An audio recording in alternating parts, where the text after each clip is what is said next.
Fine, we will now ಮುಂದುವರಿಸೋಣ. We will continue, resume. Here, ಈಗ ಬೆಳಗಿನ ಹೊತ್ತು ರುಕ್ಮಾಂಗದ ತನ್ನ ಸೈನ್ಯದೊಂದಿಗೆ ಈ ಕರ್ಪೂರ ಗೌಹು ಎಂಬಂತಹ ಒಂದು ಸರಹ ಅಥವಾ ಈ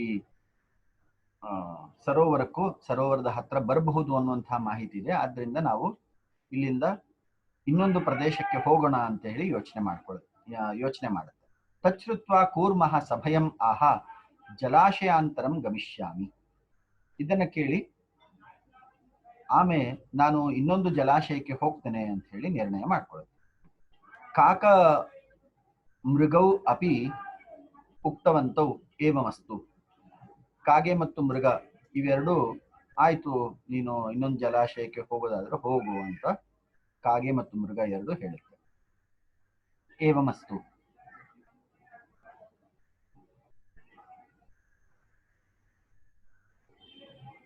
One second.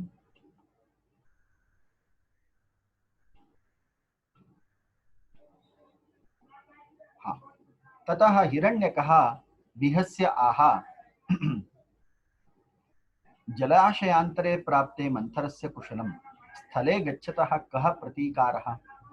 ಈಗ ಹಿರಣ್ಯಕ ಇಲ್ಲಿ ಒಂದು ನಗುವಿನಿಂದ ಈ ಮಾತನ್ನ ಹೇಳುತ್ತೆ. ಜಲಾಶಯಾಂತರೆ ಪ್ರಾಪ್ತೆ ಮಂಥರಸ್ಯ ಕುಶಲಂ.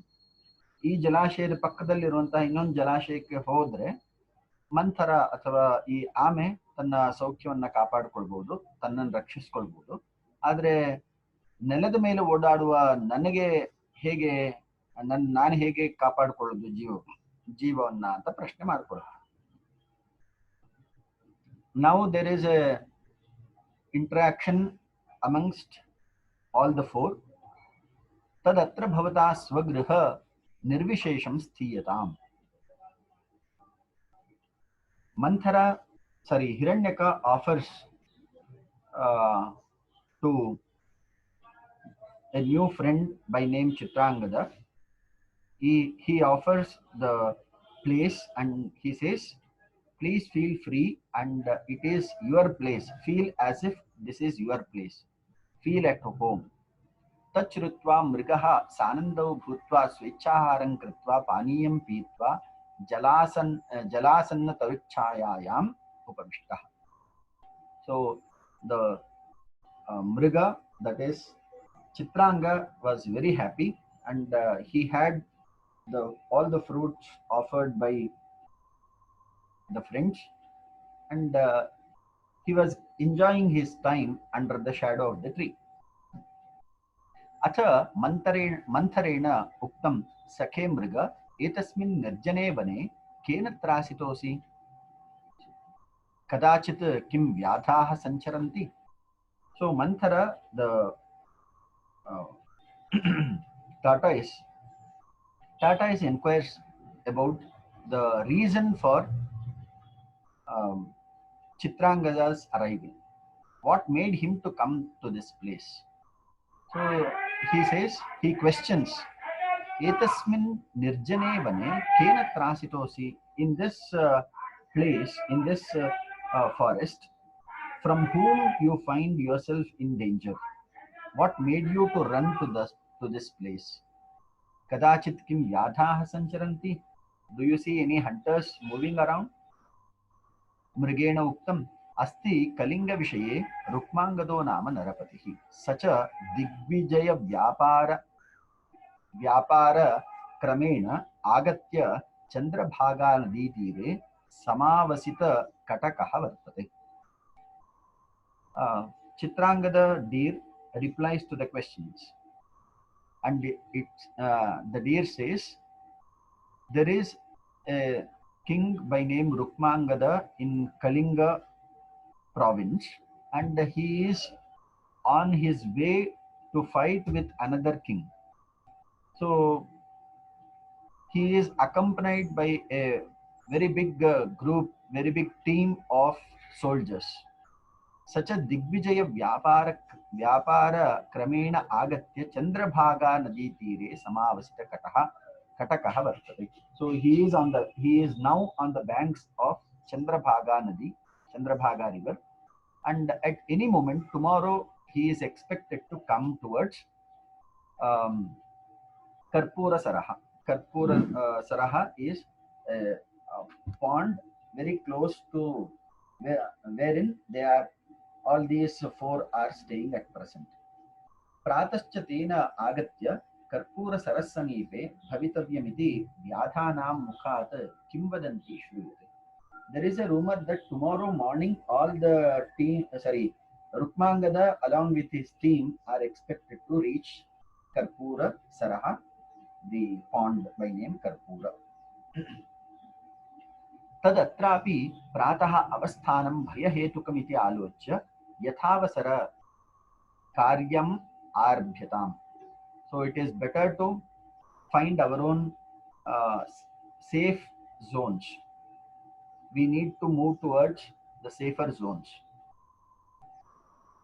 Kaka mrigau api uktavantau evamastu. So the kakaha is Laghupatanaka, mrigaha is Hiranyakaha. So Kaka and Mriga were very much happy to move away from the place very easily without any difficulty. Tachrutva kurmaha evamastu. One second.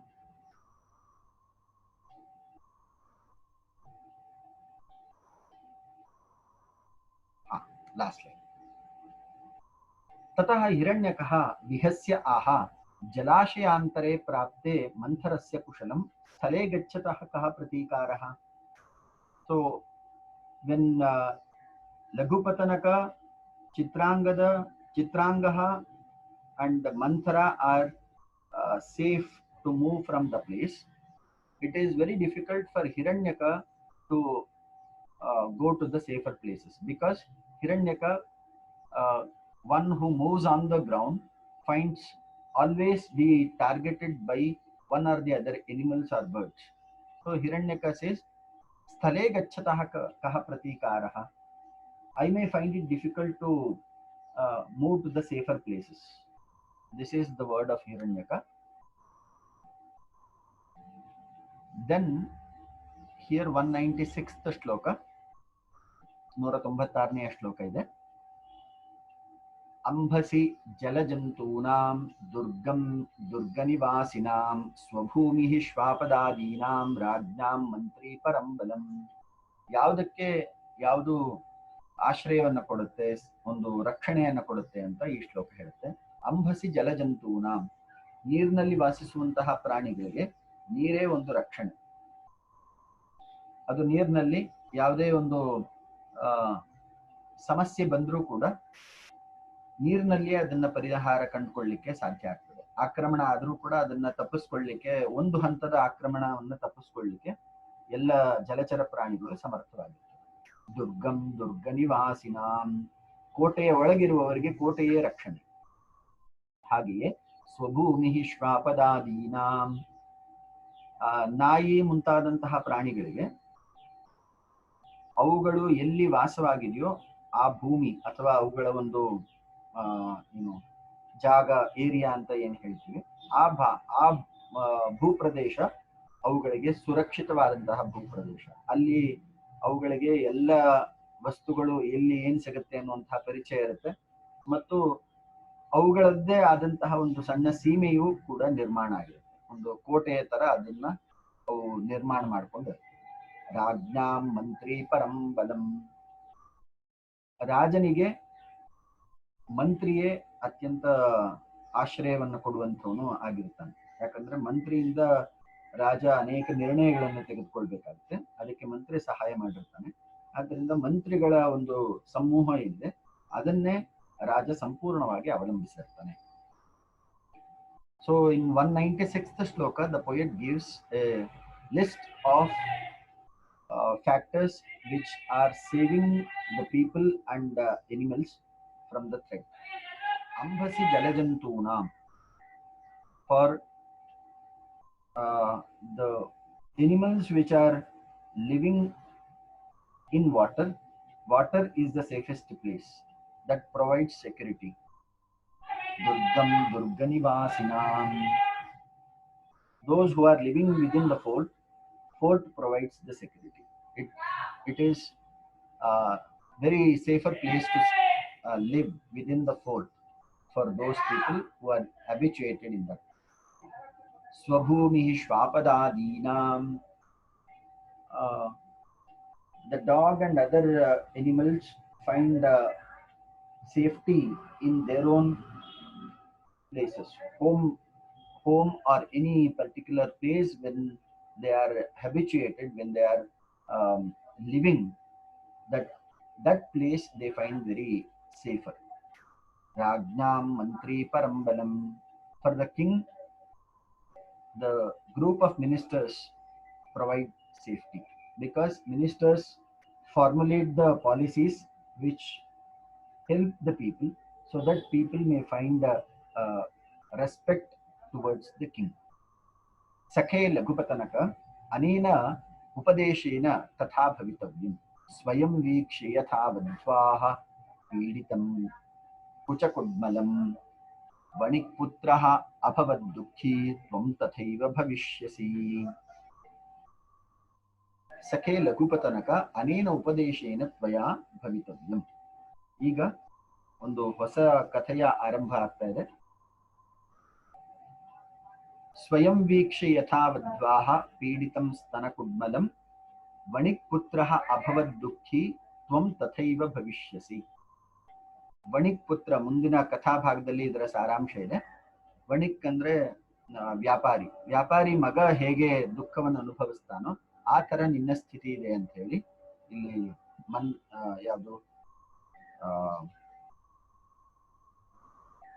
ಪ್ರಾಯಶಃ ಹಿರಣ್ಯಕ ಅಂತ ಕಾಣುತ್ತೆ. ಹಿರಣ್ಯಕ ಹೇಳ್ತಾ ಇದ್ದಾನೆ, ತೇ ಊಚುಹು ಕಥಂ ಏತದ್ ಹಿರಣ್ಯಕಃ ಕಥಯತಿ. ಹೌದು, ಹಿರಣ್ಯಕ ಹೇಳ್ತಾನೆ. ಮುಂದಿನ ಕಥಾಭಾಗವನ್ನ ಹಿರಣ್ಯಕ ಹೇಳ್ತಾನೆ. So there is a story commencing with the theme that ವಣಿಕ್ ಪುತ್ರಃ ಅಭವದ್ ದುಃಖಿ ತ್ವಂ ತಥೈವ ಭವಿಷ್ಯಸಿ. As the son of the merchant finds himself in misery, you are similar to him. You are very much, your position or your state of mind is very similar to the son of the merchant. Let us go to the next shloka. Swayam Vikshe Yatha Vadvaha. Katha 7. Asti Kanyakubja Vishaye Veeraseno Nama Raja. तेन वीर नाम्नि नगरे वीरपुर नाम्नि नगरे ತುಂಗಬಲೋ ನಾಮ ರಾಜಪುತ್ರಃ ಭೋಗಪತಿಃ ಕೃತಃ. ಸಚ ಸರಿ, ಈ ಎರಡು ವಾಕ್ಯಗಳ ಅರ್ಥ ಮಾಡ್ಕೊಳ್ಳೋಣ.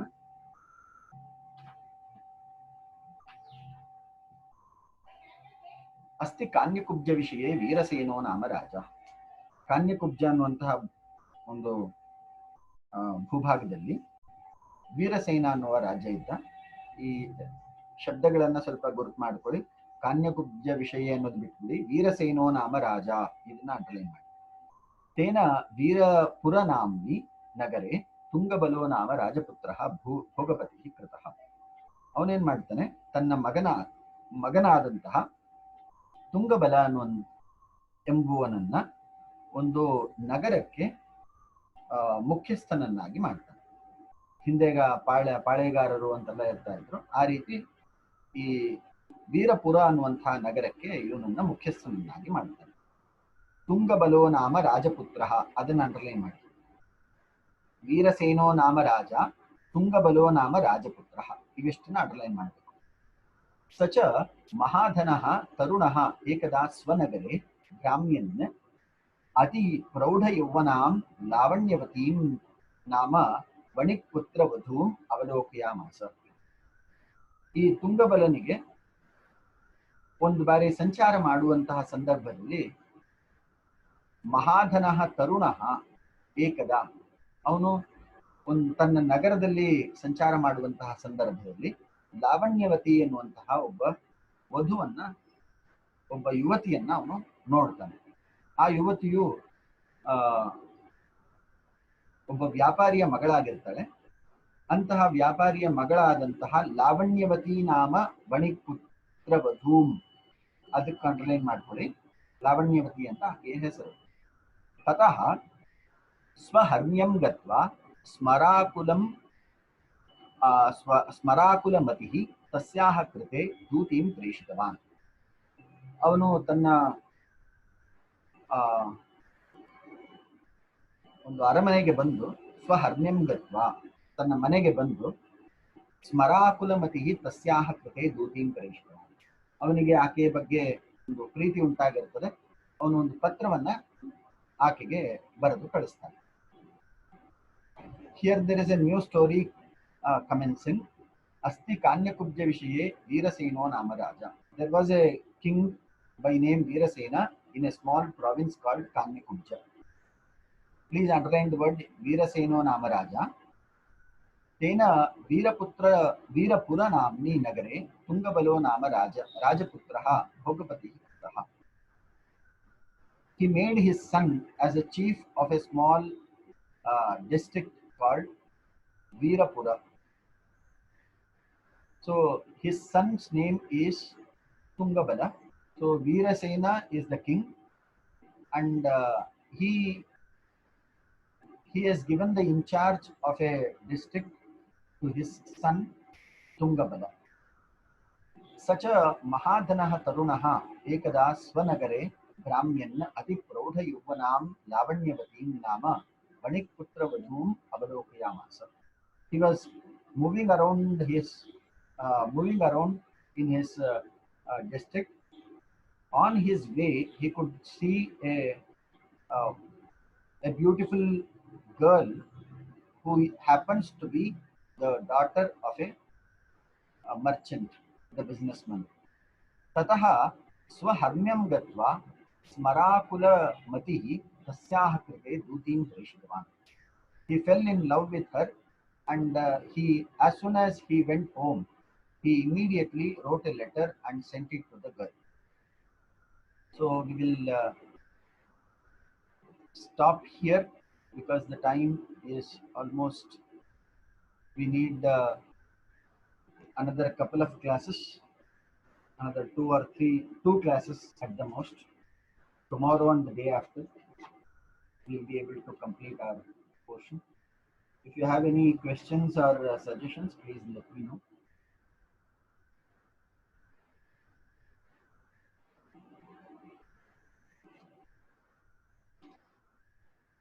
ಏನಾದರೂ ಪ್ರಶ್ನೆ ಏನಾದರೂ ವಿಷಯಗಳಿದ್ರೆ ನೀವು ತಿಳಿಸಬಹುದು.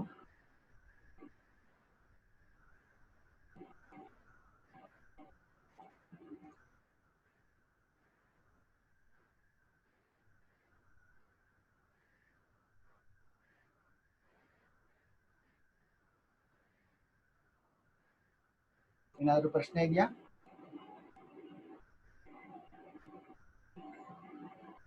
ಹಾಗಾದ್ರೆ 198ನೇ ಶ್ಲೋಕವನ್ನು ನಾವು ಚರ್ಚೆಗೆ ತಗೊಂಡ್ಬರೋಣ. ಇನ್ನೊಂದು 5 ನಿಮಿಷ ಸಮಯ ಇದೆ. 11 ಗಂಟೆಗೆ ಇನ್ನು 5 ನಿಮಿಷ ಇದೆ.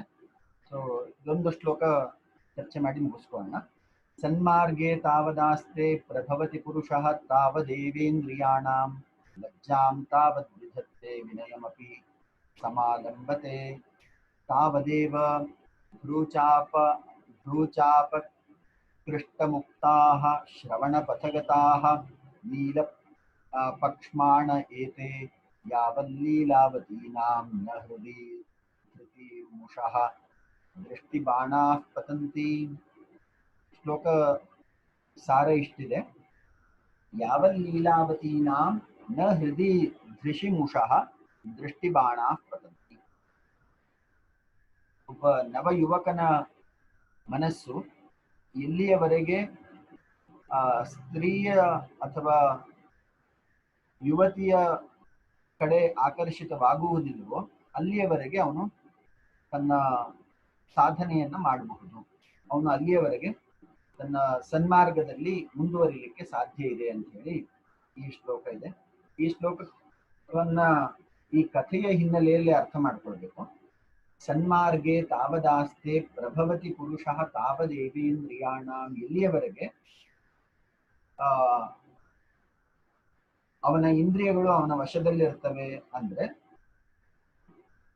ಅವನು ಒಬ್ಬ ಪುರುಷನು ಸ್ತ್ರೀಯಲ್ಲಿ ಅನುರಾಗವನ್ನು ಹೊಂದದವರೆಗೆ ಅವನ ಇಂದ್ರಿಯಗಳು ಅವನ ವಶದಲ್ಲಿ ಇರ್ತವೆ. ಇದು ಸ್ತ್ರೀಗೂ ಪುರುಷನ ವಿಷಯದಲ್ಲಿ ಅನ್ವಯ ಮಾಡಿಕೊಳ್ಬೇಕು. ಲಜ್ಜಾಂ ತಾವದ್ ವಿಧತ್ತೆ ವಿನಯಮಪಿ. ಲಜ್ಜಾ ಅನ್ನುವಂಥದ್ದು ಸ್ತ್ರೀ ಸ್ವಭಾವ. ಲಜ್ಜಾಂ ತಾವದ್ ವಿಧತ್ತೆ ವಿನಯಮಪಿ ಸಮಾಲಂಬತೆ ತಾವದೇವ. ಅಲ್ಲಿವರೆಗೆ ಅವನು ವಿನಯಶಾಲಿಯಾಗಿರ್ತಾನೆ, ದುಷ್ಟ ಕಾರ್ಯಗಳನ್ನ ಮಾಡಲಿಕ್ಕೆ ನಿವೃತ್ತಿಯನ್ನು ಹೊಂದಿರ್ತಾನೆ ಮತ್ತು ಇಂದ್ರಿಯ ಸಂಯಮವನ್ನು ಹೊಂದಿರ್ತಾನೆ. ಭ್ರೂಚಾಪಾಕೃಷ್ಟಮುಕ್ತಾಃ ಶ್ರವಣ ಪಥಗತಾಃ ನೀಲ ಪಕ್ಷ್ಮಾಣ ಏತೆ. ಯಾವ ಸ್ತ್ರೀಯ ಅಥವಾ ವಧುವಿನ ಯುವತಿಯ ಈ ಚಂಚಲವಾದಂತಹ ದೃಷ್ಟಿ ಇವನ ಮನಸ್ಸಿಗೆ ಬೀಳ್ತದೋ ಅಲ್ಲಿಗೆ ಯಾವ ಲೀಲಾವತೀನಾಂ ನ ಹೃದಯ ಧೃತಿಮುಷೌ ದೃಷ್ಟಿ ಬಾಣ ಪತಂತಿ.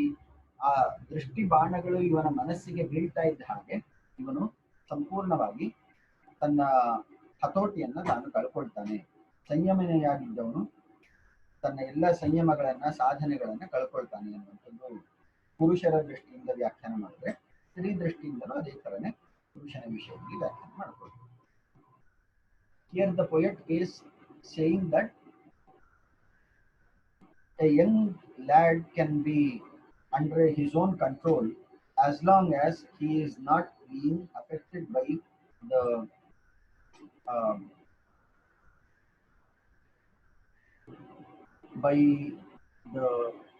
young women. Here the poet says, as long as the mind is not fluctuated, the person can go further and make many achievements. Sanmarge tavadaste prabhavati purushaha tavadevendriyanam. He will be completely under control and his focus is not deviated or diverted or diluted. Lajjam tavad vijatte vinayamapi samalambhate tavadeva. He will be very much polite and all his conducts are very much guided by his own consciousness. The moment he is in the state of infatuation or love, he starts losing his own identity and he becomes enslaved to the girl. It is the same case with the girl being in love with the boy. भ्रूचाप आकृष्टमुक्ताः श्रवणपथगताः नीलपक्ष्माण एते यावल् लीलावतीनां न हृदि धृतिमुषौ दृष्टिबाणाः पतन्ति. Here the poet is saying that the infatuation leads to a disturbance in self-conduct, as it is in the case of Tungabala. Now we are having the story of Tungabala. From that point of view, the shloka carries more importance. Since the time is 11, we can stop right here. If you have any pertinent questions or suggestions, please let me know. Otherwise, we can terminate the class. ಏನಾದರೂ ಪ್ರಶ್ನೆ ಇದ್ರೆ ಕೇಳಿ, ಅಥವಾ ನಾವು ಇಲ್ಲಿಗೆ ನಮ್ಮ ಚರ್ಚೆಯನ್ನು ಮುಗಿಸ್ಕೊಳ್ಳೋಣ. ನಾಳೆ ಪುನಃ 10 ಗಂಟೆಗೆ. ಇನ್ನು 2 ಕ್ಲಾಸಲ್ಲಿ ನಮ್ದು ಪ್ರಾಯಶಃ ಚರ್ಚಾ ಭಾಗ ಸಂಪೂರ್ಣ ಹಿತೋಪದೇಶ ಮಿತ್ರಲಾಭ ಭಾಗ ಮುಗಿಯುತ್ತೆ. ನೀವು 2 ಅಸೈನ್ಮೆಂಟ್ಸ್ನ ಈಗಾಗಲೇ ಬರಿತಾ ಇದ್ದೀರಿ ಅಂತ ಭಾವಿಸ್ತೇನೆ. ಯಾವುದಾದ್ರೂ 2 ಕಥೆ ಅಥವಾ ವಿಷ್ಣು ಶರ್ಮಾ, ನಾರಾಯಣ ಪಂಡಿತ, ಕಥಾ ಸಾಹಿತ್ಯ, ಈ ತರ ಯಾವುದಾದ್ರೂ ವಿಷಯ ತಗೊಂಡು ನೀವು 2 ಅಸೈನ್ಮೆಂಟ್ ಅನ್ನ ಈ ಸಂದರ್ಭದಲ್ಲೇ ಬರ್ಕೊಳ್ಳೋದು ಒಳ್ಳೇದು.